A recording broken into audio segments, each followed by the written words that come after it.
Hello, and welcome to BigBookCTK.com. My name is Tussie, and today I'm reading from David Copperfield by Charles Dickens. Chapter 5, I'm Sent Away from Home. We might have gone about half a mile, and my pocket handkerchief was quite wet through, when the carrier stopped short. Looking out to ascertain for what, I saw, to my amazement, Peggotty burst from a hedge and climb into the cart. She took me in both her arms and squeezed me to her stays until the pressure on my nose was extremely painful, though I never thought of that till afterwards, when I found it very tender. Not a single word did Peggotty speak. Releasing one of her arms, she put it down in her pocket to the elbow and brought out some paper bags of cakes which she crammed into my pocket, and a purse which she put into my hand, but not one word did she say. After another and a final squeeze with both arms, she got down from the cart and ran away, and my belief is, and has always been, without a solitary button on her gown, I picked up one of several that were rolling about, and treasured it as a keepsake for a long time. The carrier looked at me, as if to inquire if she were coming back. I shook my head and said I thought not. Then come up, said the carrier to the lazy horse, who came up accordingly. Having by this time cried as much as I possibly could, I began to think it was of no use crying any more, especially as neither Roderick Random nor that captain in the Royal British Navy had ever cried that I could remember in trying situations. The carrier, seeing me in this resolution, proposed that my pocket handkerchief should be spread upon the horse's back to dry. I thanked him and assented, and particularly small it looked under those circumstances.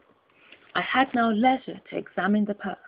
It was a stiff leather purse with a snap, and had 3 bright shillings in it, which Peggotty had evidently polished up with whitening for my greater delight.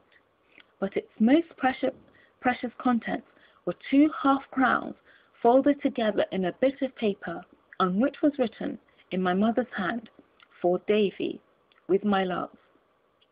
I was so overcome by this, that I asked the carrier to be so good as to reach me my pocket handkerchief again. But he said he thought I had better do without it, and I thought I really had, so I wiped my eyes on my sleeve and stopped myself. For good, too, though in consequence of my previous emotions, I was still occasionally seized with a stormy sob. After we had jogged on for some little time, I asked the carrier if he was going all the way. "All the way where?" inquired the carrier. "There," I said. "Where's there?" inquired the carrier. "Near London," I said. "Why, that horse," said the carrier, jerking the rein to point him out, "would be deader than pork afore he got over half the ground." "Are you only going to Yarmouth, then?" I asked. "That's about it," said the carrier, "and there I shall take you to the stagecoach, and the stagecoach that'll take you to wherever it is." As this was a great deal for the carrier, whose name was Mr. Barkis, to say, he being, as I observed in a former chapter, of a phlegmatic temperament, and not at all conversational, I offered him a cake as a mark of attention, which he ate at one gulp, exactly like an elephant, and which made no more impression on his big face than it would have done on an elephant's. Thank you very much for watching. You've been listening to David Copperfield by Charles Dickens. My name is Tussie, and this is BigBookCTK.com. Thank you very much, and bye for now.